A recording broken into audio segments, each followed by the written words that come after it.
Hi, everyone. Welcome to Office Hours, the evening edition. We are once again, we were just here a couple hours ago, but we're back and ready to have another conversation. Our second half, we do this on Monday nights. So if you're in YouTube, you can click on the little link and you'll end up in Zoom, and then you click on the little link and end up in Mukana, and then you can ask questions. And your questions are important. As a viewer, you are the producer. So we won't have a lot to do if you don't ask enough questions, or we'll just talk about the questions that you'd have for a very long time. Anyway, let's go ahead and jump into it. Bill, go ahead, take it away. Sure. The first one comes to TJ Asher, who's often on the panel and is tonight. And TJ wonders what other companies or products or technologies call their version. What do other Boy, I mashed this one up. What do other companies, products, or technologies call their version of super sources? So in switchers. I was trying to think of that. I saw that message and I was just trying to think of what does a Sony and a Grass call essentially a super source? Peter? You're muted. Yeah, isn't the split screen the generic term? I don't know if it's split screen. And I just have to admit, I haven't had to deal with it for so long. I always thought of split screen as just two full screen things with a line down the middle. I mean, a lot of times Mimo Live, it lets me do 2, 4, 3, 6. Mimo lives in its own little world, though. I don't think that's as far, but it could be split screen in Mimo. Yeah, absolutely. Yeah. Go ahead, Grant. Yeah, like in Tricaster, it's a mix effect. So it's an ME. Which but then it's kind of a cross between an ME and a virtual set. You know, like you're sort of going into the virtual set realm to be able to do like a four up, and then you have 2 downstream keys on that ME, and then that all can be, out to your program. Whereas it feels like in the Blackmagic gear, the MEs feel more like they stand alone. You know, like that you really can output a ME. Well, you can do that usually with most hardware switchers. You should be able to output every ME. Like that is definitely, because we get a lot of them. The re-entry is the key, like in, and that's what the higher end Tricasters have is re-entry. Yeah. Right. That's a game changer.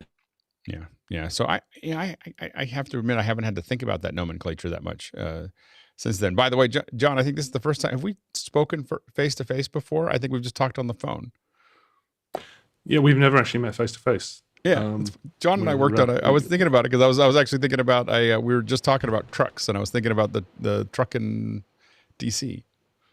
So I hired you to run that job. It went very smoothly. Yeah, absolutely. Anyway, so I just welcome. It was good. It's good to see you. One day I'll get back to the States. Yeah. No, you were off for a moment. You didn't know it, but John went into Hulk mode for a second, so I captured the screen. I saw it. Yeah, it was quite impressive. I did a screen grab of it, so now we have an exemplar for everybody when they say, "What is Hulk mode?" Absolutely. All right, next question. It looked fine. It does. It's a some kind of mode shift in input shift, and it causes NDI to flip the color space. So, next question. Brian Carpenter, Cleveland, Ohio, I'm presuming. When looking to purchase a used Sony Alpha APS as a dedicated webcam, the external microphone jack worth spending extra to plug a mic into the camera for synced audio, or should I just count on audio from the TechRise device? Go ahead, Steve. Oh, I think it just depends if you want to fiddle. If you could do it either way, but I think it's much easier to have it connected right straight into the camera. Then it's in dead sync and you don't have to worry about it. And if you go the other route, you have to work with the frame sync. If you're going through an ATEM switcher, that's the only way to kind of sync it up that way. Yeah, Mickey. Yeah, if he's talking about the adapter that you can put on Sony cameras that puts XLR inputs into the camera, then I'd go with that. The preamps would most likely be of higher quality. On top of course, the sync advantage. And I think we just asked that one. Yeah, there we go. Go ahead. Next question. Tony Mobley's up next with, are we going to have a conversation on Zack Snyder's Justice League next Friday? We can definitely, I think we take it on over the weekend. And that's a good weekend discussion. Maybe that Sunday or whatever, I think would probably be a good one. I think I think, or no, maybe not Sunday. We could do it Saturday. Saturday morning is good. Good. Come on, Alex. Don't do me like that. I won't push it. I realized who I was talking to. I was like, oh, I can't do that. I mean, he's not going to be here. Yeah, yeah. So it's a Saturday. Well, you can do Saturday, right, Tony? Absolutely. All right. So Saturdays. We'll talk about bring that question. Bring it up on Saturday. I don't know if I will have seen it by then, but 4 hours is a long time. That's all I can say. I barely make it through here. We're working through Heroes right now, which, by the way, is a really good TV show. I forgot how good it was. I realized that somehow I had missed a bunch of the seasons. I don't know why. It must have been something at that time when it was coming out. I was really busy, and I'm really enjoying it. It's a really good good show. Anyway, but 45 minutes is about as far as I can go. So 4 hours. I'm like, wow, that's like 4 or 5 or 6 Heroes. All right, next question. Alex, it's a brand new movie, really. Okay. All right, I'll try. 4 hours though. 4 hours. All right, next question. It should be brand new. That's twice normal movies. They spent $70 million on the new one, so there's a lot of newness. All right. Keenan Campbell from Princeton, Illinois, is up next with all these meetings. When does everyone work or sleep? Go ahead, Grant.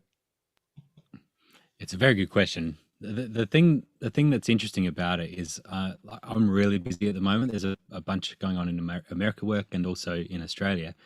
But what I love coming on, even if I can't stay for the whole time, is I just kind of marinate in the industry. And so it just keeps my brain ticking over on new things, and then I apply it straight away. Yeah. And so I love that it's so regular. Yeah. John? I just want to recommend the Mad in the Kitchen Jambalaya. I haven't slept for 4 days now, and I'm going strong. Is that because of the spice profile or what? Yeah, exactly. Yeah. I used to be really a night person. I used to go to bed at 3:00. So getting up at 3:30 or whatever is new, but I did a morning show. And so I had to get up at about 2:30 or 3. And so I like it. I think that's when I did the morning shows when I got really hooked on getting up early. And I've always been getting up early since then, just because it was a time when people aren't, around. So I get to do my thing. And but now there's people around because I hang out with all of you. But it used to be just my quiet time. Go ahead, TJ. What I want to know is, does Mickey actually sleep? No, we're pretty much established that he is not. He does not sleep. I sleep whenever I can. Like, I see like, oh, I have 2 or 3 hours when no one is going to bug me, then I sleep. The hardest one is we were doing a project where Mickey's doing the audio and Alex Gollner in London is doing the graphics. And so there was like this window that I could go, like it would like between about 10:30 and 1:00 in the morning or 2:00 in the morning, I could go to sleep. Then I'd get up and it was, then you'd be talking to everybody and one would drop off, the other one pick up and you'd be going, and it'd be like that all day. So yeah, production is something you do. Global production creates a whole new set of challenges. Listing bedtimes by time zone is something I've had to do. I have surmised that Mickey would make a very good road person just because of him being able to handle the hours. I thought about that the other day. I was like, he'd be good on tour. I will say that the consistency now, like when I'm not in production, the consistency is kind of the key to the operation for me, is that I go to bed pretty much the same time all the time and get up pretty much the same time all the time. And I find that that's super important as far as, and getting enough sleep. And so I get up early, I go to bed early enough to know that I have to get up at a certain time. Go ahead, Peter. Well, I was going to say, the other thing that I found useful, because like John Pruitt, I have you all do too, but we have day jobs that have absolutely nothing to do with the industry here that we're talking about. Right. And so we go off and disappear and work in our data centers and whatnot and do things like that. But for me, the pre-show works out really well. The 7:00, right. The 5:00 your time show works out really well. That's 7:00. My clients haven't woken up just yet. The 11:00 post-show works out really well because everyone's going to lunch. Right. And you're not as picky about on the post-show as whether or not I'm sitting there on my phone doing eating lunch. Well, and I do find it fascinating that we have different crews for every. It seems like almost every set of hours. There's a handful of people that are in all of it or a lot of it, but the fact that different days have different people, but also the pre-show has about 50% maybe of the people that go to the pre-shoot rarely show up in the main show. And so it's like a whole different set of people. And the same thing with the post show. You end up with a bunch of people that won't turn their camera on for YouTube, but will turn their camera on in the post show. And well, so I'm sure it's a combination of that. And what I said is, I bet you there's a number of us in the pre-show and the post show that have other things to pay the bills that we have to go do. No, absolutely. And what I think is interesting also is I love listening to the post show. I'd usually turn it off or I disappear, but when I can, when I'm not going straight into another meeting, I like listening to the post show because it's just more geekery that's going on and I can sit there and just listen to it while I'm working if I'm, usually, and it's nice. I was like, oh, it'd be really nice to have this go on 24 hours a day. Not all of us talking 24 hours a day, but have it like a radio show that was just like people chit-chatting about it. Go ahead, John. And then John Idelson, and then John Wigglesworth. We've yet more Johns. But the 5 o'clock pre-show, and then as we get closer to 6, sometimes we get into discussion. It's a little late, but there's that time period from closing the 5 o'clock pre-show to the 6 o'clock show. And Alex, you leave, and then some of us are left in the 5 o'clock. And I bet if that was a different room, we would continue through into the start of the next show. Well, and it's funny. Anytime I'm late, anytime we start late, it means that you really missed out. Like if you're in the pre-show, you missed out because it means that we're on a roll and we just forget what time it is. Go ahead, John Wigglesworth, and then TJ. Yeah, I mean, this is the first time I actually managed to get on camera. Time zones are just a killer for me because it's 15, 16 hours to West Coast, and work combined with kind of family commitments and getting down the wrong end of a bottle of wine tends to. But the one thing I wanted to say was the YouTube videos, the Discord, and Meccano is just if I see that there was a session that I was interested in, I will go back and scan through the YouTube, and I find it really, really useful. So I just wanted to say thanks for continuing to do this because it's you've answered so many questions offline, even some of the questions I've asked online have been useful as well. Well, I feel like it just keeps getting better. Like every week it's like, oh, that was a better week than the week before. I haven't felt like we went backwards almost ever. It's an interesting thing. TJ, no, and then very impressed. Thanks, John. TJ, and then Jan. Speaking of the post shows, the Tuesday post show, which is the one after the audio discussion usually, is one of my favorites because you get all of these super knowledgeable audio people in there talking, and they just go to town. And it's just like, it's a master's class in listening to this audio stuff. It's amazing. Yeah. Jan? The question was, how do you stay awake? I find the conversation so stimulating. Now, sometimes in the morning, because I'm on the same coast you are, I can't get up. But at 7 o'clock or 6 o'clock, I'll turn on my iPad and I'll listen in. I say, "Oh, should I get on? Oh, I can't move." But it's so stimulating, and I love listening to it. And when I'm working and I can't get on, I'll just have it on in the background. But the information is amazing, and it's just stimulating conversation with some really nice people. The hardest part I have with the evening show is that I'm a little tired when we get started, and then by the end, my brain is going so fast that I have a hard time going to sleep. And that's the hardest part I have about the evening show is that I'm like, I'm going. And by the way, Jan, you look great. Like you've been really turning those knobs up. It looks good. It's good. It's a good look. Thank you. Yeah, absolutely. Michael. The thing that gets me is the lack of friction. I mean, I've seen it wasn't always that way. Somebody who has disagreed with somebody else's comment, but there's no cussing, there's no attitude, or very, very little attitude.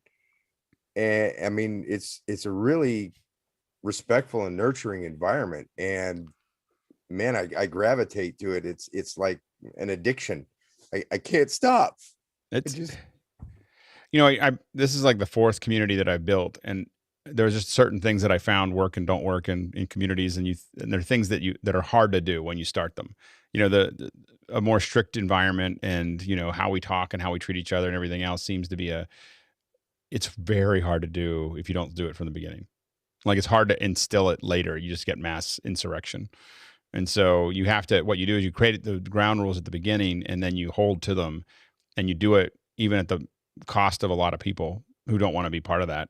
But what you end up with is this, and this is the best community that I've, it's just attracted just an amazing group. of people, and it's just, but I'm glad that you enjoy it, because not everybody does. Everyone thinks I'm crazy. There's a certain group of people think I'm crazy, which is true, but it's working so far. All right, next question. Jason Robert Shaw of Sarasota, Florida says, I missed the earlier discussion of Agora.io. What is it? Should I care? And he's facing the dreaded 4-letter term FOMO, fear of missing out. That's our biggest problem here. FOMO, Agora it's what Clubhouse is based on. Basically, Clubhouse put an interface and a process on top of that technology. So it does real-time video, real-time audio conversation. Two-way, real-time two-way audio. And so it is designed as an API to do that with. So much in the same way that Zoom just announced that they're going to make the Zoom technologies open to people putting them into their apps and so on and so forth. This Agora does audio, just audio. I don't know if they're the same in that sense, but I'm pretty excited about the Zoom announcement. I think it could be useful. Anyway, next question. Brian Carpenter of Cleveland, Ohio says, my home office is a small closet with a teleprompter fixed in an over-desk bookcase to where the camera sensor is 34 inches from my nose. The old Canon Rebel with a Sigma 17 to 70 millimeter set at 38 millimeter died. I'll be replacing it with a Sony E-mount 35 millimeter to provide, replacing it with a Sony E-mount 35 millimeter provide a similar framing and light. I don't think so. I think that you're going to find, because I think that it's an APS. Are they both APS Type C? So they're both same Can you size? go E-mount to Canon? I had never heard of. I don't think Sony you can E-mount going on. I don't. Canon.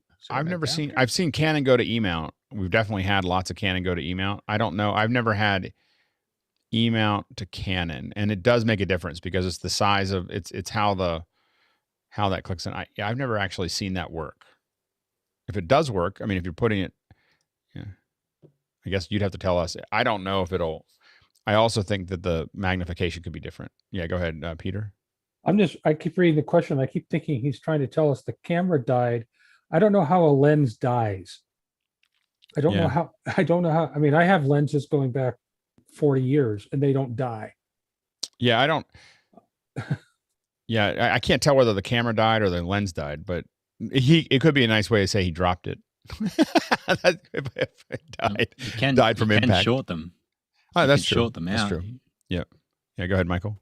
Oh, I may have seen an adapter once, although they're not as common as the other way around. I mean, lenses can also die by just, if it's a zoom lens, the bearings can get stuck, which happened to I've had it happen to a 24 to 70 and a Canon 17 to 85. But yeah, I mean, I think if you can get a 35 millimeter, that would probably work. Go ahead, Mickey. Yeah, I wonder if he means he's switching out to a Sony camera with a Super 35 sensor. I wonder if that's what he means by that was the first time I read it. That's what I thought, Mickey. Yeah, go ahead, Jan.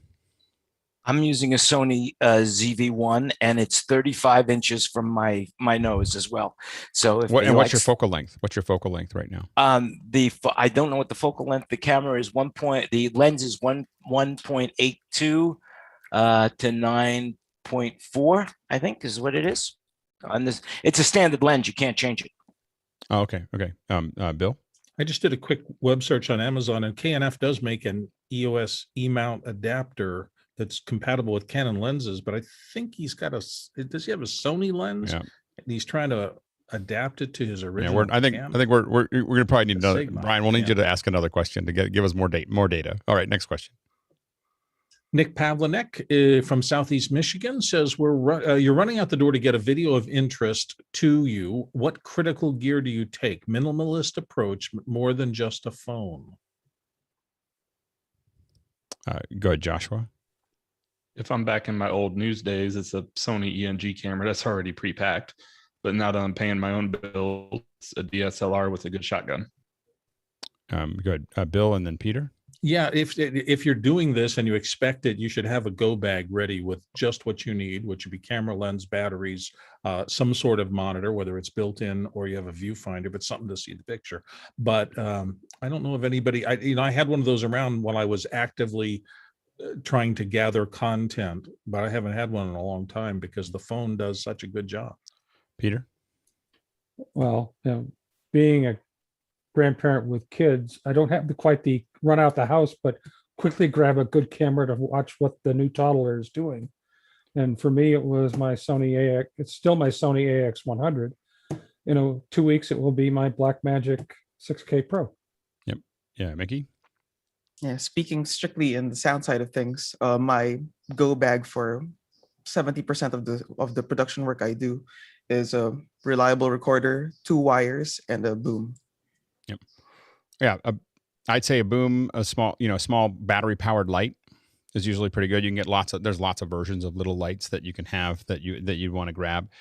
Whatever camera you're using, like for me, I would probably grab a 6K Pro because that's what I have sitting on my desk. But I have to admit, if I had to shoot something fast at this point, I'd probably pick up my phone.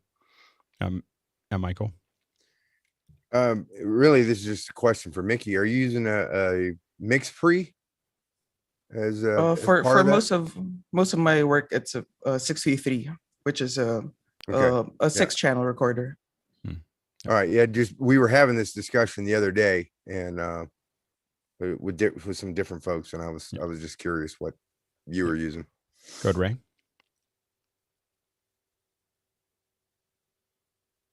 I can't hear you. Zoom mute, Ray. Now, I'm going to throw in my bag something I've got on order right now, and that's this double Go 2 lavaliers for sound. Yep. Yeah. They look interesting. Next question. Liberty White of Atlanta says, for those who are part of Matt in the Kitchen, John and Laura specifically, what was it like being on the other side of the camera? What was the prep work like? We're gonna keep on coming back to this. I don't know if we'll talk about it a little bit. Sunday morning we talked about it for 2 hours, I think. And so I'll see if I can get approval. We did record it, and I'll see if it's okay to put it up because it was really breaking down the show, and so I'm a little concerned about doing it, putting it on YouTube. John? I just encourage anyone who has the chance to do that. I'm not usually on that side of the camera, and I'm not usually in the kitchen, but it was a great experience. So if you have the opportunity, I would do it. Yep. I would say it had a feeling of, I imagine, since I am old, but I'm not that old, but I imagine it was a little bit like the old days when the community got together to build a barn. Yeah, it was definitely a barn. This was the community that said, hey, we can all do this. And some folks with some skill, very skilled. Like we had, Alex Goldner built an incredible graphics package that I only used little bits of. I got to cut the show, which I haven't done for a long time. I hire people to cut shows. I haven't been on the board for a little while. And so it was like, oh, where are all these buttons? Why can't, and so there was a little bit of me coming up to speed again. I'm used to, I've done a lot of cutting. I just have on ATEMs. So it's not like I haven't ever cut on an ATEM, but this was a couple hundred shows, but that was a couple hundred days ago. And so, anyway, it was good to be part of that. I think that we learned a lot. We've kind of decided to, I think that, I'm talking to Madeline tomorrow, but to kind of adopt it, so Sky's really got it kind of going. I think the bunch of us are going to jump into it. And there's a couple things. One is we want to experiment with how far can we push the virtual production pipeline, so we're going to keep on, unless there's a conflict with our production at the office on Saturdays. We don't have that many shows on Saturdays. We're going to probably run this every time that they want to do it, but my goal is to have 4 or 5 people at most in the building, but keep on growing among office hours, literally just among office hours folks who have a skill set in an area, want to be part of it, and see how big we can get it without it, becoming unwieldy. because we were definitely a couple people short. That's what happens when you have a volunteer system. And so not just because we didn't ask, I'm sure there's plenty of people here that would have done it. So what we're going to do is be working on staff lists and people can apply for stuff inside if you want to play. One of the things I'm going to request is that we get to actually create a Zoom where you actually get to watch the show from our end. So to get back to yours, Liberty, is what I want to do is pipe program into one side and comms into the other, and put a multi-view into a Zoom meeting and let you guys all have the ultimate Mystery Science Theater, because you'll watch it, you'll be hearing comms, you can talk amongst yourselves, like you can all, and then after the show, we can just come into the meeting and we'll talk about what happened and what worked and didn't work, and you guys can have notes. And, so I think that those, however often we do these, will be an opportunity for us to all learn from each other, both playing with it until it becomes a thing. Right now it's just a passion project, right? And so while it's still that, as soon as someone funds it, it'll stop being fun. There'll be a lot of pressure and people will be upset. But while it's still something that we can play with, I think we want to suck the marrow out of the opportunity, and really just get every little bit of what we can learn. And again, as a production group, this is an incredible opportunity for us to do that. Go ahead, John. There's a question asked specifically about Laura and I. We had never met. We talked on Zoom. I saw her a couple of times on Zoom. This was a bonding moment for Laura and I. The sort of moment when I asked, my wife was going out, and I said, how much celery you're going to get? And my wife says, there's no celery on the list. And there wasn't in the ingredients list, but it was in the instructions. Right. So Laura and I were back and forth. And as I said, we were talking, we were working about doing our camera angles. I feel like she's a friend that I've known for years. And we've already made a pact that when this is all over, we're going to cook in each other's kitchen. I don't think that my experience has been there's no better way to make friends than have something, worthwhile that you're doing together. Like there is just no better way to, that's how I bond anyway, is doing things with people. I think that we've all gotten to a point of knowing each other because we talk a lot, but I think that there's a whole nother level when you're in the trenches and you see what people are like. And I think we got that from building the Raspberry Pi together, and we got that from, the labs, I think, are a piece of that. And when but these productions, I think, are going to be there'll be a lot of them eventually. That's my plan, is that there'll be lots of things. In Pixel Core, we had 270 people in 27 teams. So it was, there was a lot of people, and they were all doing different things. And some of them were together, and some of them were apart, and some of them were individual, and it was like this giant moving machine. I don't know when we're going to get back to that, but where other than office hour could an editor on the East Coast, a retired professor on the West Coast, cook jambalaya together? Exactly. So anyway, it's a great opportunity. We will put more out once we get a couple agreements in place and everything else. And I do hope to have more people cooking. So the idea is that my goal is to get to a point where there's like 30 people around the world cooking jambalaya or whatever, and they may not be on the show, but they're all in a meeting watching the show and all doing it together. And then we bring them on everyone, like we cut to all of them cooking. So that's another piece of the puzzle. I've envisioned the Raspberry Pi was great, but now I'm in for chocolate cake. Yeah, exactly. All right, next question. Comes from TJ Worrell of Minneapolis, who says Discord reportedly is close to being sold for $10 billion. Thoughts on whether the business model, levels available for free, will change with the sale? Who's it? I guess it would depend on who buys it. Do we know who's buying it? Is it Bill? I don't know who's buying it, but I can understand why, because they have not just eyeballs, but young eyeballs. And in the history of business, getting a link into people as they're coming up those early years really does establish habits that last a lifetime. So Maggie? I can see why somebody is willing to invest. Yeah, Maggie? I would assume that there'll be a free level always, because Slack got bought by Salesforce not that long ago, and they've maintained a free version to kind of get everybody in. So I would assume they'll maintain some type of free version, is my guess. Yeah. Go ahead, Joshua. Maybe totally out of date, but the last article I saw was less Slack wants to buy us and more, hey, we want to be bought. So I don't know if there's a buyer out there yet. Right. Their people are working the angles. Go ahead, Michael. Yeah, I was gonna say it really. If they want to be bought, it really depends on how much money they feel like they need as a company. But I would agree that I don't see a way of them removing the free plan just because uh, that's been such a big part of their growth. And while you can build a totally successful company without a free plan, it's just so much more difficult to do so. And in the past year, I think they've found the benefits and also the challenges of having a widely successful free product. Yeah, Paul. Yeah, it just seems like it'd be so easy to monetize with advertising because there's so many insertion points. And then you've got the video, you can do pre-roll and post-roll and all of that. I'm not sure what's going to happen to advertising. There's a lot of trouble coming. All right, next question. Jason Robertshaw's back from Sarasota. Just pre-ordered the A10 Mini Extreme ISO. I'll be moving from a really old TriCaster TCX D300.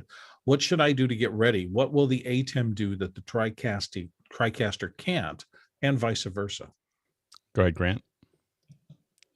So I'm your guy because I've moved from TriCaster, and I literally just a couple of days ago got my Extreme ISO, and I'm selling my TriCaster Mini. So what you're going to get that you don't get in the TriCaster is reliability. I was going to say, what do you get? You can actually run a whole show without it crashing. It's going to work. It's going to work, and it's going to work really well. No, I mean, I've run a lot of shows on the TriCaster and have been very happy with it.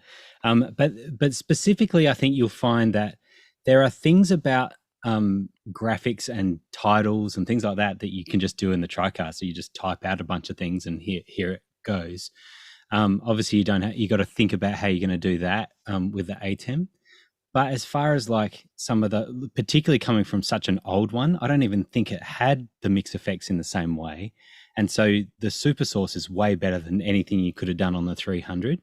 And so you're going to love it. It's really awesome. Michael?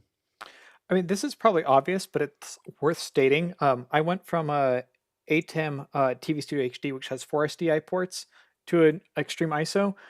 Get more HDMI to SDI adapters than you think you'll need, because if you're going from SDI to HDMI, there's probably a lot of stuff, and I got a couple, and I'm already like, well, I can repurpose that decimator and that thing. And it's actually... Yeah. One of the big things for me on my desk is what I like so much is the fact that it's, I at first I was like, oh, I don't know. I don't have any SDI but I have another switcher that has SDI on it. The problem is I was constantly, going in and out of the Constellation. I have a Constellation that I was constantly converting everything from HDMI to SDI because I have all these computers that I'm trying to use for a teaching system. And so the fact that everything is HDMI was actually a big deal. It's quiet, it sits on my desk, and I can plug in 8 HDMIs, including today I was taking a class that I have learned that I cannot listen to classes anymore. I haven't tried to sit in a class. This was about Resolve, and I haven't tried to sit in a class at 1X for a long time, maybe years, where I've actually sat in a class, right? And I can't listen to it at 1X anymore. I can't. I can't, my brain literally can't listen to someone describing something for 20 minutes straight at 1X. I just go on to something else. I'm thinking about something else. I'm like, so I was like, I wonder if I can just record it. So I took Zoom and I put the second output from my computer into my, I had one more thing and I pushed it into my, it's kind of a circular thing because the computer that this switcher is going into is now going into the switcher as the second input. Then I just moved my webinar over there and went full screen. It's an ISO, so I can hit record. I was like, I'll just watch this class later at 2X, which is the speed that I prefer. So anyway, it's a killer machine. Yeah, you'll like it a lot. The big thing is moving lower thirds is the thing that just, when people want to have animated lower thirds on an ATEM, you go, oh, because there's a lot of them. It's a lot of little different things and a lot of little playbacks. And I was telling Jonas that's what I really need from Playout B as a key, or even if you got the NVIDIA whatever and got me a what I need is a key fill out that's cheap and small, where I can have a bunch of them and they can all be called by the switcher and stuff like that. Because the animated lower thirds is not something that the ATEM does well, and it's something the Tricaster actually does pretty well. Next question. Stan Chen, our friend from Roseville, California, said, what is the best way to manage gain structure across multiple devices? And his examples are Mac, Windows, iPad, iPhone. Mickey? Yeah, take it one link at a time. Every connection between two devices, you have to gain stage. So and you start from the source. You kind of from the yeah. source, and you work out to the edge, right? Yeah. So what typically I would recommend at the source, play out a reference tone from there, typically -20 or something, and then just line it up until the end is at the same level. Yep. Go ahead, Bill, and then Peter. On a traditional mixing console, the very first knob, usually at the top of each channel strip, is called either gain or something trim, something level. We call them trim pots a lot.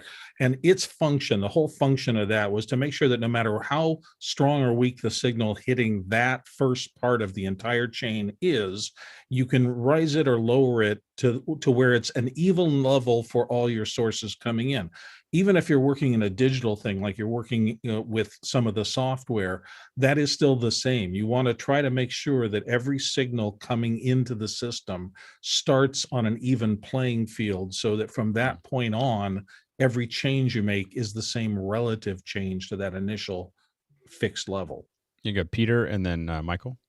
Well, I was essentially going to say the same thing, because what he looks like he's saying is, I've got multiple different devices, and how do I control them consistently? And Bill answered that question.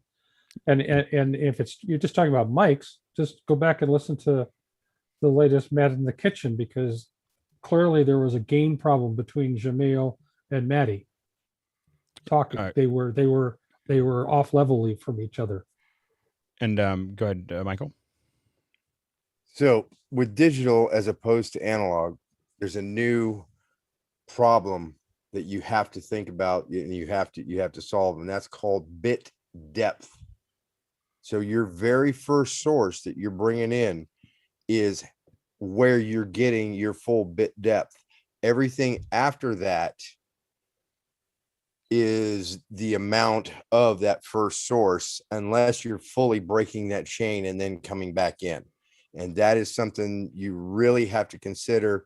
You want to make sure you've got at least -18 so that you're getting your full 24-bit depth, or you're automatically, if you don't, you're automatically taking away from your signal source, and you're just going to have a hard time managing after that. You're going to get more noise from your noise floor, or it's just going to be too quiet and too broken up.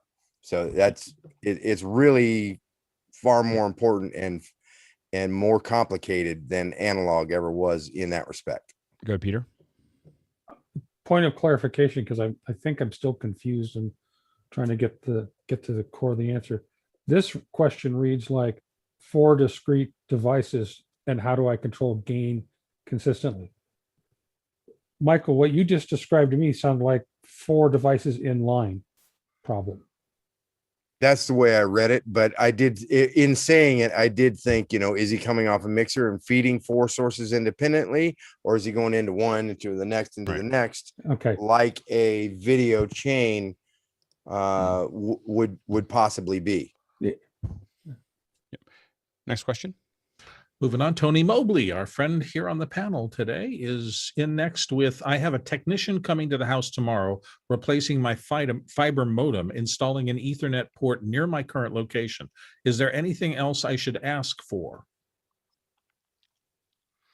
20 amp outlet for a coffee maker near your chair. Go ahead, Mickey. Yeah, if a technician is replacing your ONU, your fiber modem, if you're not on a business line, I would make sure that that technician is in contact with your ISP, because a lot of times those ONUs are pretty locked in and they want it set in a very specific way. And then if you're running an Ethernet jack to your location, run at least 2. You're gonna want it. Yeah, Michael. Yeah, what Mickey said, run at least 2. I was also going to say, if you have the option and it's new cable, make sure you get at least 10 gig cable at this point. You probably don't need much more than 10 gig cable, but for the price increase and the amount of flexibility it gives you, it's certainly worth the trade-off. And if you could run conduit with that, so you could rerun the cable later, even better, but that starts to get a little more challenging. Next question. Our friends, the Seventh Scroll from Brooklyn. It's actually Mike and Joe. So hi, welcome back, guys. Alex, we remember you saying Discord has its challenges or restrictions, and the solution was to move this community to another platform. What platforms are you considering for communities? Eventually, Meccano will have a lot more tools. All right, next question. It comes from Michael Ball here on the panel from San Francisco. Have others on the panel used the platform oyay.co? Any thoughts? I've been playing around the just as designed virtual spaces. Sounds like a gimmick, but it's surprisingly fun, says Michael. Michael, can you tell us a little bit more about it? Yeah, so you can go to oyay.co. They have some demos up there, and right now it's free. But basically, it's a hybrid of Zoom, virtual sort of rooms, and then whatever else you can build onto it. But the gist is you have a background image and you can draw tiles in the creator interface where video feeds would appear, and they're typically a little bit more sort of rectangular. So instead of seeing, a standard 16:9, it's pretty much just head and shoulders crop in the way that they've set it up in the default view. And then you have your interface ends up looking like 8 people sitting around a table or a bunch of people in a coffee shop. And when I first saw this, the thing was, and this was maybe sometime last fall, it really sounded like a gimmick of like, why are we going to put, video feeds around a fake table in a coffee shop? But over the past few months, including much of last week at a conference, it's felt like a surprisingly fun way of sort of bridging that sort of view between just a grid of people in a Zoom meeting and some of the things that I find to be really annoying, like Gather Town. I'm curious how others feel about some of that. And the other thing that OEA is doing just as a team is because they're kind of targeting certain kinds of events, the entire interface is totally configurable. I think it might have close to the number of controls on an individual element that Photoshop has when you open up all the palettes, including the ability to inject your own JavaScript in the page. So there's a ton of things that just from a building your own rooms perspective can be really fun. But I was more surprised by just, how well the idea seemed to work. I'd be surprised too, looking at it. Like we should try it. I mean, here's the thing is let's find a time maybe on a weekend or whatever that we just I don't know what it takes for us to start one up, but I think the only way for us to know what we like and don't like or whether we like it or not is for us to get a group of us together and do it. So, I think that we're going to, so let's look at it maybe this Saturday, maybe another Saturday, we maybe after the Resolve training, maybe noon is kind of, right now we don't have anything planned for it. If you can figure out what I've got needed. Spaces that I can just give people URLs for. And I'll probably try and make a new one. But yeah, and then I can also, I'm not going to use, so I guess I'm committed to using this for like a conference in July for hallway track type stuff. Yep. And it's worked well enough for that. I have not used it in a classroom, but I have friends who have. So yeah, it's pretty easy to create a space and I can create ones that are open. Why don't we create one for Saturday at noon? Cool. And then, why don't we do Saturday at 11:30 or so? We don't have to go all the way to noon. We just do half an hour from Saturday at 11:30. I will be done with Resolve by then, and we'll give it a shot. I think we should think about looking at all of these. I think I've been a little quick at going, I'm not interested, and mostly because as soon as I saw Zoom OSC, I kind of felt like, well, I can do anything I want, inside of this space, and now with the SDK, out, I'm kind of like, I really can do anything I want, and so it's very hard. It's hard for my brain to get outside of, we could just build whatever we need to inside with the Zoom infrastructure. But I do think that we may go to these things and see some notes of things, and we could be wrong. It could be like the perfect platform, Paul. Yeah, Alex, how are you going to get on native platforms like Apple TV, Roku, Fire TV, Android TV, and Samsung TV. What's your strategy there for getting office hours out to these native TV platforms? Well, the only thing I'll be interested in is platforms that I think people can be. We already get to a lot of those through YouTube, so people can watch it. They can watch it stream on YouTube, and they can. So YouTube has done a lot of our work for us. Right now you can open up your cell phone and jump into the Mukana, and you can watch it on YouTube on any of those devices live. So I don't feel like I need to do it. The only reason I would go to those devices is if I thought that I could embed interactivity into it. The challenge really is we've done a bunch of work in that area, and connecting interactivity to a TV has turned out to be kind of a dead end. It's a lot of work. The amount of interface work to do it is really high, and that's why we built the mobile version. The mobile version of Mukana is me saying I give up. Like this is not like the TV is not the place. I want interactivity with what people are watching. I don't want to do it in that device, and so my focus has been really how do I create interactivity as a second screen experience, and so in that sense, I feel like we've done pretty well with Mukana in that sense that it can just sit next to anything and make TV or radio interactive, and so anyway, so I think that that's the only reason I would go. I don't feel like I need to put those on every screen. We're going to stream to a bunch of platforms, but those are primarily for me to test how many people are actually watching on these platforms. So we'll pretty soon we'll be streaming to Facebook and YouTube and LinkedIn and a bunch of those. Again, I think I talked about it on Sunday. Is my main fear is mostly just making sure that I have to tighten this whole show up to put it on primarily LinkedIn. like if I'm going to put it on my own LinkedIn account, then people coming with bad mics or having a bad day with their video or whatever, we'll just kick them out. We won't be mad. We'll just can't be there, and so the level of play, the level of play required goes up when we start multiplying.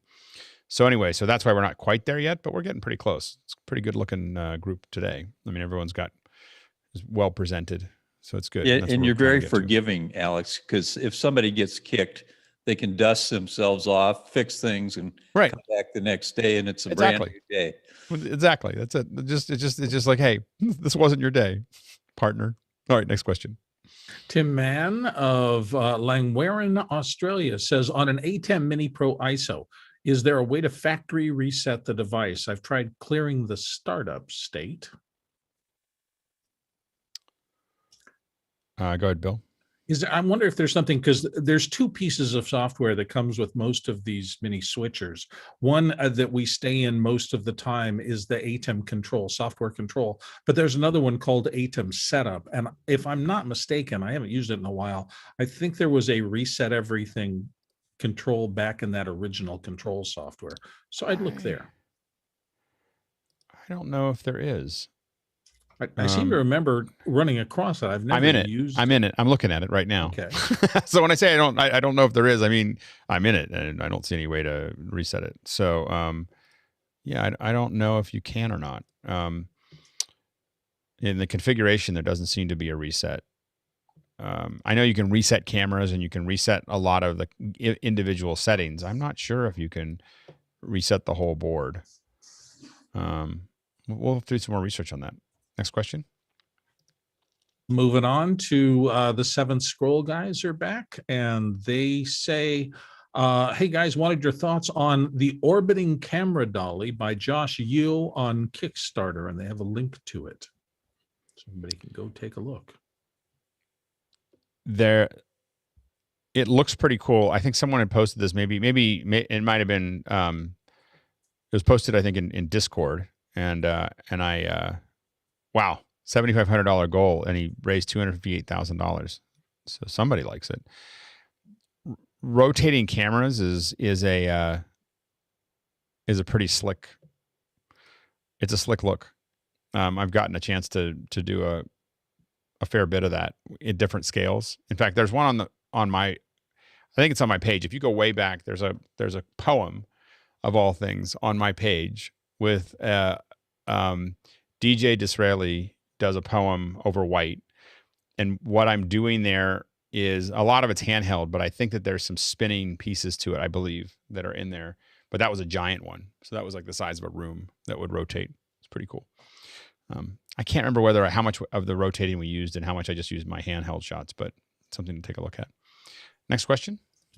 Jan Landy's up next from Las Vegas. And here in the panel, does anyone on the panel have any hands-on experience with the Peak Design aluminum travel tripod? And would you recommend buying it? Go TJ. So I have the carbon fiber version of that tripod, and it's the best travel tripod that I've ever owned. Being a photographer, I've got at least 8 different tripods, I think, maybe more. And it is fantastic. It is super compact, incredibly well thought out and designed. It is really stunningly done. Good, Michael. Yeah, I've only played with them in the store, and that's because I didn't end up buying one. I do agree that it's really nicely designed. The thing for me, the reason that I didn't get one, and that I've used some other travel tripods is, it depends on whether or not you're expecting their built-in ball head to be a replacement for a full-size ball head. And for me, I just did not find that that was flexible enough, and I would still need an additional ball head. So I'm using a NovoFlex tripod, which is I really like because I can actually swap out the legs, and that works really well. But if you are looking, it is a really nicely designed tripod. I would be aware that the legs do get a little thin for my taste when they are fully extended. And so depending on the size of the kit that you're using, that may be something to be concerned about. But it is all their stuff is really nicely built, so it'll last long, and you can't go wrong if it fits your needs. Go ahead, TJ. Just to Michael's point about that, I've used it with my Canon 5D Mark II with battery grip and L bracket and 72-200 lens on it. It's a substantial piece of kit, and it has had no problem supporting that, even fully extended. So yes, they are thin, but they seem to be doing a good job holding up. Next question. Isaiah Briscoe of Richmond, I believe in California. I might be wrong about that. How many screens or monitors or computers do you suggest at a minimum to be able to successfully scale a show? And what are good uses for a Stream Deck with vMix? Screens. As many as you can get. As many screens as you can have is all. There will be no time that you add screens and you don't wish you had one more. I'm giving you the hard truth that you just always wish you had one more screen to see this one more thing or to have a close up of one more thing. So, I mean, half of a broadcast truck is just screens. Go ahead, Michael. I can't hear you. That's weird. I double tapped that. Yeah, I would agree with more screens. I would also consider not just the number of screens, but the number of distinct devices. It is really nice sometimes to have a completely separate computer instead of just trying to put stuff on different monitors so that you can context switch easily when you need to. That is just something to consider. But yeah, never enough screens. I thought someone else had it there. Yeah, go ahead, Bill. I was going to say I've got 4 running just Zoom, and then I've got 4 more running various other things around me. So I'm at 8 already. And yeah, I could use another 1 or 2. Yeah, I was trying to grab something real quickly to give you a sense of this was our little trailer. This is the little trailer that we built, and it didn't have enough screens when we started. Let me see if I can pop this up here. There we go. So this was a 24-foot trailer that I used to have, and let's see if I can look at it here. So what you're seeing here is this is all the monitoring. So this is a mixture of for the different feeds that we have here. So this is actually in and out. So audio and video here, and then of course you have your multi-views here. You have your program here. We have it's going out to the stream here. Then you have different ISOs that are showing up in this multi-view, and it still was never enough. And we added all these screens. There's 4 screens that go down this side, and there's one on the back that you can look at, and then we've got some more down here. So and that was as many screens. We had as many screens as we had, walls. So you just look at walls, and walls are just places to hold screens. And I think I counted 6 laptops on the floor of the set there. Yeah. So you just keep packing them in. Go ahead, and all those screens are run from Mac Minis. That was pretty much everything that we did there, Michael. I was gonna say, what were the approximate dimensions of that space that you showed? That inside space was 8 feet wide, about 6.5 feet high, maybe 7 feet high. And it would have been 18 feet long. So, because it was a 24-foot trailer, and the last 6 feet are the audio area or engineering. As we made it into engineering. I mean, one of the things that we did is this was a MarkerTech sells these. They sell the shell, and so, whoops, hit the wrong button. There we go. So what we did here is this is a place, this comes with it. It's like a bunch of racks that are there that are empty with a table, but the tables in here were too small. So what we did is they ended right here, which I don't know who was anyway. So what we did is we went to IKEA and bought bigger tables and installed them. So there were 2 of those. 2 of those. And then we added all the screens down the side. And then we actually used a lot of Velcro here because the sides were all carpet. Carpet turns out that you can organize a lot of things with Velcro. So how'd you handle cable management? Velcro. I mean, there is a lot of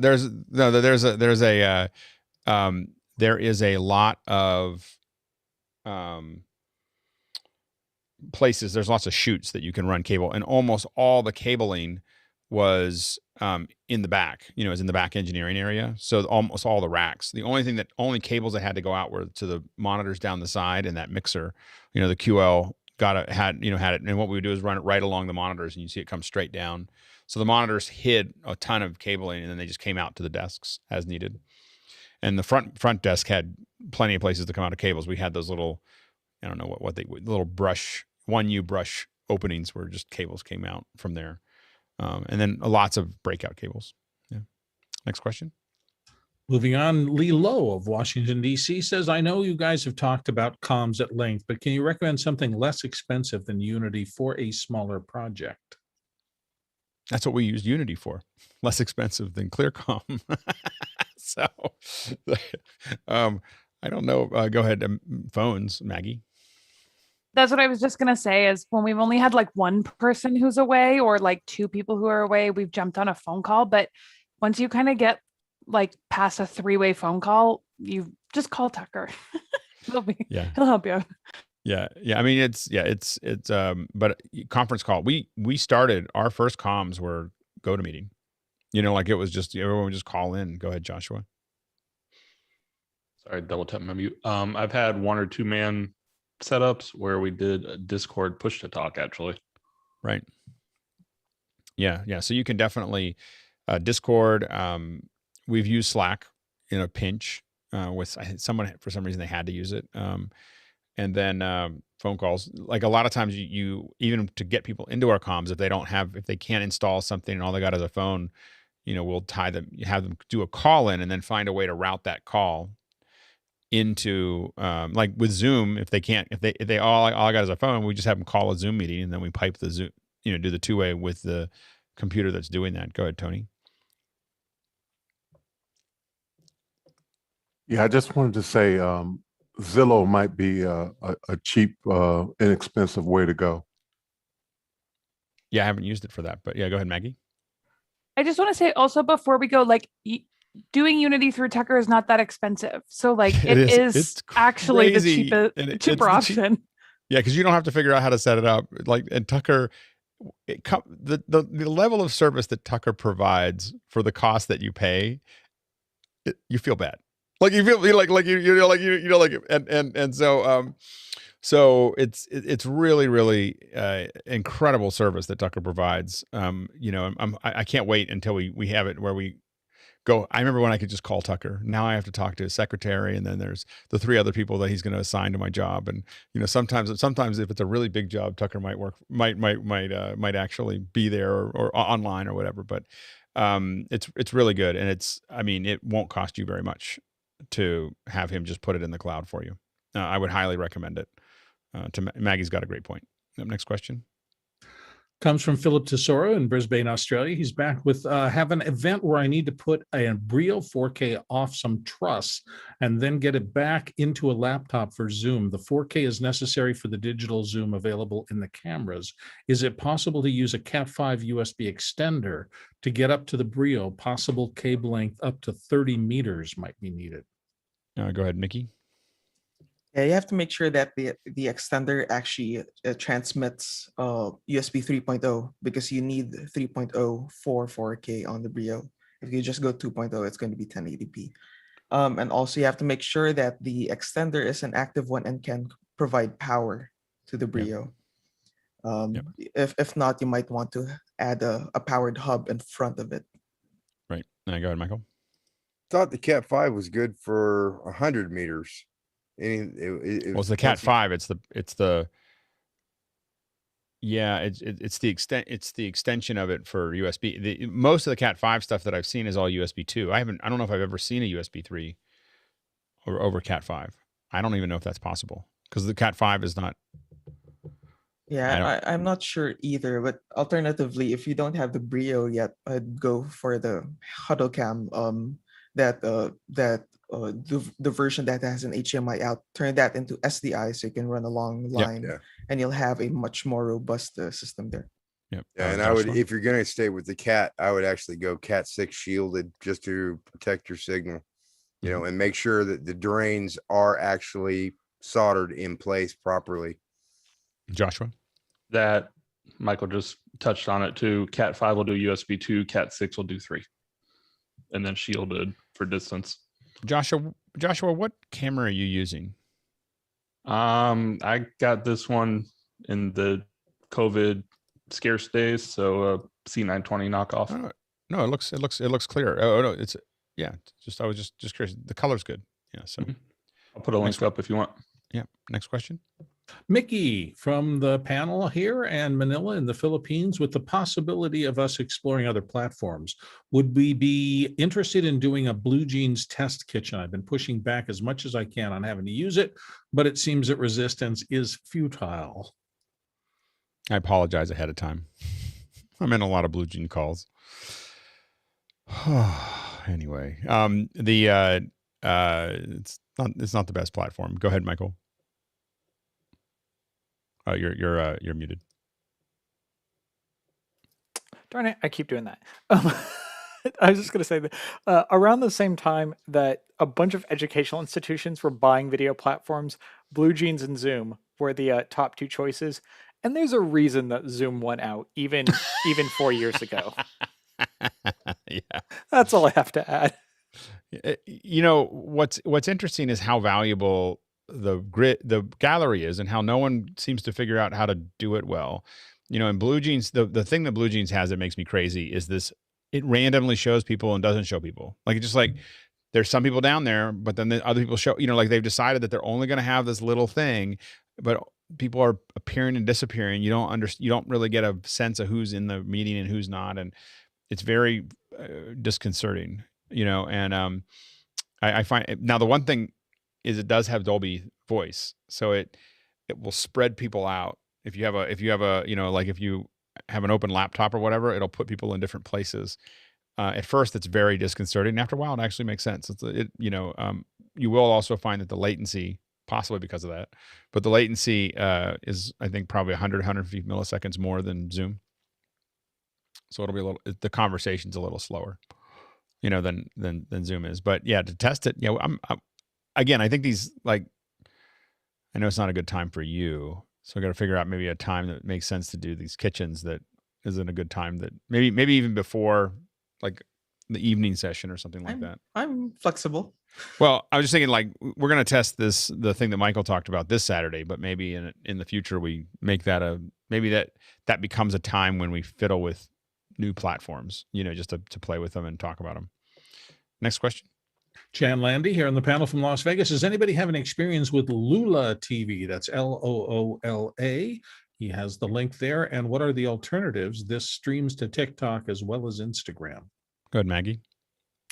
It reads like StreamYard to me, based on like first glance. I guess the only difference is it doesn't, right now that I know of, StreamYard doesn't actually go to Instagram or TikTok. So that would be kind of the main difference. It's because it's against their TOS. So Lula so is that's doing not something gonna last. you're not supposed to do. Oops. Yes and no. So you're not supposed to do that. And so as a result, Lula is kind of just cheating. You know, like they're just doing it. And you can also do, if you want to go to Instagram, you can also use Yellow Duck, is a direct RTMP. So it'll fish out the RTMP for you and you can use it there. That's more stable. Lula, the biggest problem with Lula is audio sync, is that not only does it fall out often, but it drifts a lot. So that's so you're not going to ever get a really great, in my opinion, I've never seen anybody do a really great one. The most stable way to live stream to these platforms when they don't do it is to point a phone at a screen. So the way to do that, and my little kit is almost done. My black cloth came so that I could put it back together, and then I decided I don't like that black cloth, so now I'm ordering something else. But the way you do it is, we've done this in the past. You get a macro focusing head. So basically, a macro focusing head lets you make fine increments forward, back, side to side. That's what you need to line up to the TV. Otherwise, you'll be in Never Never Land. So then you have you can do it two different ways to the screen. You can either attach it to the screen. So the ways that we've done it in the past have been to use the Visa mount, and you get longer screws, and you screw through the Visa mount, and then you have a mount that comes straight out the bottom of the thing and then up. And then that sticks with the whole TV. It's kind of cool. The other way to do that is if you have like a rack mount one, like the Black Magic one, you can use those screw holes and you can pull out a mount that'll mount out. But the bottom line is, once you get out in front of that TV, you have to scroll it back and forth to get it there. You have to tilt everything around and you're basically manually corner pinning, right? To get it to line up perfectly perpendicular to that screen. You then use velvet to black out and build a tent all the way around the phone so that there's no light leak. It works great. So we've used it for a lot of shows. And then you just have full SDI that goes straight in. You just run your whole show into it, and it just and usually, to be safe, you crop in just a little bit, so you're not getting you'll lose like a quarter inch across the top and the bottom of the TV screen to make sure that you're at full crop. But it works great. Don't make the mistake. The first thing we did was, when you went to do 9:16, we made a 9:16 image. Don't do that. Just tape off the monitors so you know what you're doing, and tape off your screens so that you know what you're sending out, but let it just go full bleed to either side. But you just frame for the middle. Anyway, so we did most of that work for Periscope, and then there were two things that happened. The first one was Meerkat, then Periscope. Then you got Facebook would prioritize how many people watch based on whether you're using mobile or not. I don't know if they advertised that, but we all knew. So going through the phone was really important for our shows, but we still wanted to use our switcher. And so we would, so that's how we built these all the time. I'm building one mostly as a hobby. I don't have anybody asking right now. So we've done a couple TikToks with one that I kind of cobbled together, and I was like, I got to build a serious one and build a video about it and put it on YouTube so I can show everybody how to work around this stupid idea. Anyway, Maggie. The other thing I just wanted to quickly point out is, if it's against terms of service for Instagram, at least, I'm not sure about TikTok, you can get shadow banned by doing that. So if it's a client, you could really mess up their account. What I'm doing is not. No, not yours, Lola. Yeah. TV Lola, one. Yeah. Yeah. What I'm doing doesn't break terms of service, and it actually looks better and sounds better than Lola. So it will look like, when you get it all tuned in, it will act. You have to play with the color of the monitor, and you have to play with the contrast. And it's not like I'm going to plug it in and start streaming. And once you build it, you will get very upset if anybody touches it. So build it wherever you want it to be, and then you leave it in place, and that phone and everything else becomes that system. Like, you don't mess with the system after that, because it takes a couple hours to get it working again. And so, but once you get it set up, now we had it set up in DC where you could send us a satellite feed, and we could put it into Periscope. So we actually had a show where we had comms and everything else, and it was a Switch show in Seattle coming to DC, being piped, and so that became the place that we piped everything DC over almost anything, because our DC interconnect was connected to absolutely everything in the world, and so you could take any feed and put it into Periscope because it was all just piped into that window. Anyway, it will work pretty well. It just takes a lot of setup and a lot of patience to get it just right. It doesn't break terms of service. It's high quality, totally works, and it's just a pain to work. And I've been threatening to build. The reason I'm rebuilding it is I want to build one that is like, I'm going to machine one that is just right with a monitor. It's at some point. It's like a little hobby.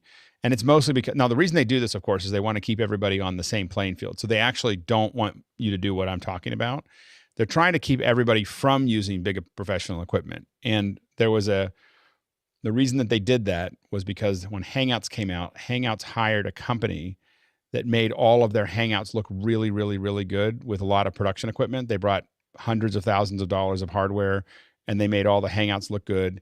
And brands would see that, and then they look at the little Hangouts they were doing with their webcam, and it would be demoralizing. So what happened, what everybody learned from the Hangouts was that don't let people funnel the high quality stuff into these platforms, or people won't use the platform because they'll feel. Now, the funny thing about that, it was my company. Like, we were the ones that did that. We were the ones that plumbed $500,000 worth of hardware into a Hangout. So, so anyway, so I know why they're doing it. It's just that it's really annoying because it just means that we all have to watch bad video all the time. So I understand, Jan. I understand your pain. We're talking a lot, by the way, because there's not a lot of questions. So I went off a little bit. What were you gonna say, Jan? And you can't do this with NDI. There's no way to use it with NDI. No, you still got to turn it in. You still got to get it into the system. And so we've tested a lot of other things. So there's, like, for instance, there's hardware devices that look like an Android. They have HDMI in, HDMI out, and they look like but the problem is the way they manage video on the way in, it squeezes it and twists it and everything else. And so it's really hard. And you buy them on Alibaba for like $65. I've been really interested in the Sony phone, but I haven't been willing to spend $2,500 just to figure out whether it will, if the Sony phone is able to, if you're able in the system of the Sony to identify the external HDMI source into that phone as the native camera, you could theoretically stream from that camera a production. I just haven't seen anybody talk about it, and I'm not willing to spend $2,500 to find out. Not yet. Not until I have a project that's paying me to do it. So right now, my hobby is I'm slowly piecing back together the old little system that works pretty well. And then once I figure out how to do it a little easier, figure out all the right pieces that make it not hours of messing around, we'll publish it, because I just want to make sure I want everybody to ruin that, like all production people to know how to work around that system. It's kind of how I deal with things I don't like. Next question. Chris Widener of Lafayette, Indiana. Who made the trailer? Can you say or spell that? The MarkerTech trailer? Oh, MarkerTech. Yeah. It's a MarkerTech. If you do, it's TEK, right? So it's Marker TEK, MarkerTech. And yet another company out of New Jersey, I think, that makes lots of stuff. We buy lots of stuff from them. And, but they make trailers. They have a 20-foot, I think, and a 24-foot trailer. You do see these pop up every once in a while used. Although I would have bought ours used because ours was like fitted out. We had a 100 amp 3-phase built into it, and we kept on machining on. We had all kinds of racks. We just kept on adding things to it. But most of them, the problem they'll have is axle problems. People put too much weight in them. And and that's not a problem that's easy to fix. Next question. There's one other problem with them too, and that's the tires end up being too small for the speeds you try and travel. We didn't take them very often too far. So I think that was, and it's San Francisco, so you're all driving 15 miles an hour anyway, all the time. Next question. Tucker put in a broadcast trailers from MarkerTech link in the chat. Oh, there you go. And Lee Love in Washington, D.C. says, how do I reach Tucker? Well, he's in the chat right now. And I think he's in the chat right now. So he goes, say, Tucker, put in your contact information. There you go. Or you can find Tucker on Discord. But either way, but I'm sure Tucker will be happy to put a link to where you can find him in Mukana. I don't know why Tucker is watching and not hanging out with us. I mean, we're sitting there giving him the props, and where is he? Where's Tucker? Maybe Charlie isn't feeling good. He has a small white dog named Charlie, just like I do. All right. Next question. Kyle Hammond in Chicago says, I'm using a macro on my ATEM Mini to create a picture-in-picture. Is a way to make it always on when cam 1 is on, but off when the cam 3, the fill source, is on. Hope that makes sense. Also, hi. Oh, there's Tucker. Hey, Tucker.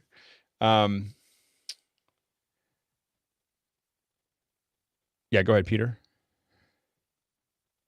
I know I could do it between my Stream Deck and the ATEM Mini because I could set it to do different things based upon, and you can get the responses back inside the Stream Deck to continue to activate. And that, are you using Stream Deck or Companion? Oh, I'm using Companion. I'm sorry. Right. Companion. So good. Stream Deck won't have the logic, but Companion will. Yes. So you could build logics that says if this, then that, type logic that would let you do it. You wouldn't be able to do it. The switcher itself won't know. The But macros are abysmal. On the switcher macros themselves are abysmal. My opinion. I think they work. I mean, they're low latency and they work and they're stable and all the important things. And then, but if you want them to be thinking about, if you want to do some thinking, then you got to get something outside. Next question. Tucker showed up, but I think he's running comms somewhere while he's on the shows. Not That would running, be typical. just organizing and managing. Okay. Joshua Kuhn of Spartanburg, South Carolina is up in the second last question with, how would you get a feed from the switch or satellite into Zoom? Yeah, so we do this all the time. Or used to. I used to do it every day. It was mostly into Hangouts, but it's the same thing. So you're just, you're literally piping. The best way to get audio in and out of Zoom is Dante, in my opinion, if you have access to it. It's just a lot simpler than the embed. It gives you a lot more control and you can very quickly swap things in and out as needed. But then we're typically using, you can go in with a deck link. You can't go out of a deck link. So you can, it'll see deck links for inputs, but it won't see deck links for outputs. Not that I'm bitter. So you'll need to use either, whatever computer you have, either DisplayPort or whatever to SDI to get back out again if you're going two-way to a satellite, or the switch. But both of them, otherwise, we did it all the time. I mean, the switch is obviously going to be, if you're doing a conversation, the switch is going to be way better than the satellite. Satellite is painfully slow for anything that's two-way. That's one of the big things. Deck link. Sorry? I didn't realize it would do deck link. I think that they fixed the problem with it, which is that for a long time you couldn't scroll in the solution, and Zoom will show you all of the options. And so you can get to a point where you couldn't get to the option that you actually wanted. Zoom just kind of opens up and says, okay, you got, and so that was a little bit more problematic. Peter and then Michael. They only fixed it in one place. So if you do it from here, and I'm saying the active, little ups caret on show video, it's not fixed. Right. It's not fixed. So you have to go into the video settings, and then you can find it and set it up. And trust me, I live with it every day because I've got a deck link in my Mac Pro, and God knows how many options it's appearing as, and nobody else uses it that way. Right. Yeah.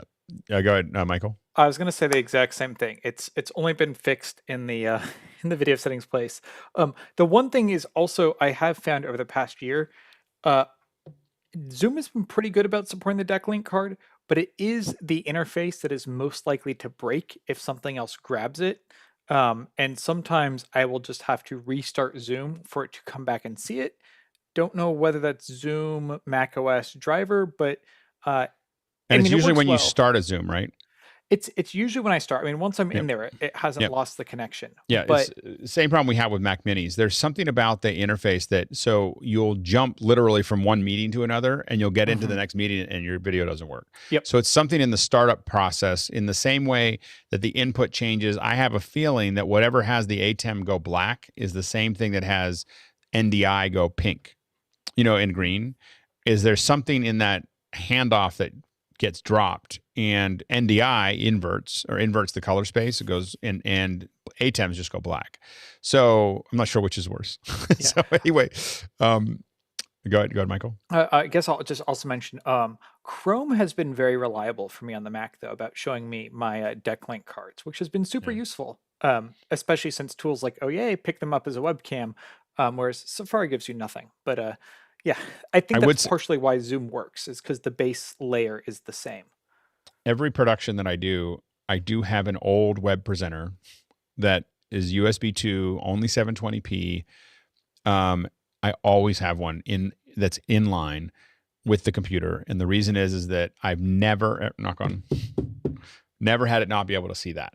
Like it looks like a webcam. So if you're dealing with any kind of interface with any kind of web video or whatever, it just shows up as a webcam. It's like, I'm a webcam. Once you go to 1080p, it's not really, it's a little bit different. So that's why the old web presenter that's 720p only as your backup is pretty solid. You just have it there. Like, you're not going to hopefully never have to use it because it's only 720p, but it'll say, it saved me enough times that, I suddenly had to jump into, I don't know, some weird web interface, and they'll all see, like, for instance, GoToMeeting used to not be able to see anything but the web presenter because it wants to see only a webcam. So that's the only thing I'd recommend if you're doing something that is mission critical. Once you start talking about the switch, I usually assume you're working on something that means something because it's expensive. Next question. The last one tonight. Have you tried the Nanlite app on the M1 machine? I got to play around with Aperture's Sidus link, and it works great. A Mickey. So I didn't even know Nanlite had an app. What does it do? Oh, is it the controller? So yeah, you can get a little wireless bridge that talks to a couple of Nanlite models, and then that bridge can talk to an app on your phone, theoretically, also a Mac. Interestingly enough, I don't think it would work with the LumiPad 25s, but it would work with the 11s and also other higher models. But for some reason, the so LumiPad, it's DMX. Is it DMX? No, it's a proprietary system for Nanlite. Oh. It also works with the Pavo tubes. Oh, I didn't even know this existed. So yeah, that looks pretty slick. I don't know if it'll work on there, but I'm sure we can find out. So I'll try to. I will say that one of the great things about the M1 is being able to run the Blackmagic software. That the Blackmagic camera control software is awesome. And what? And Wingman. Wingman. Yep. So when our kits are all built around, our big kits are built around M1s, and so we have the Mix Pre with noise assist in there, and then we have the Blackmagic camera going into it, and it's great to be able to just run all the settings that we need. Are pretty much available to us through that M1. So it's slick. I think we got to we actually got to the end of the hour. We got to the end of the questions before the end of the hour. So that was efficient. It was a good conversation. The evenings are fun. It's fun to see all of you and John, I'm glad it was good to see you face to face. I realize we've talked on the phone a bunch of times. It's good to have you. Hopefully you do this more often. I'll try to. It's just, time zones and work just get in the way. Work. This whole thing about making money. Anyway, it's good to see you. But thanks to everyone. It's good to see the crew, the evening crew. Maggie, thanks for coming in on a non-Thursday and saying hi. Joshua, it's always good to see you starting to come up to speed, coming in more often. That's good. And then of course, and we were able to drag Tucker into the mess. So anyway, great questions, everybody, and great answers as always. And yet another good show. How do we do this? I don't know. I still don't know. Reminder that Wednesday is the last show of the office hours year. So other people have December 31st as the end of their year. The end of our year is March 24th. So that'll be on Wednesday, and it'll just be us talking about that probably for a couple hours. All right. See everybody. Have a good evening, good morning, good afternoon, all those things. No post show, no after hour show. Not in the evening. No, it's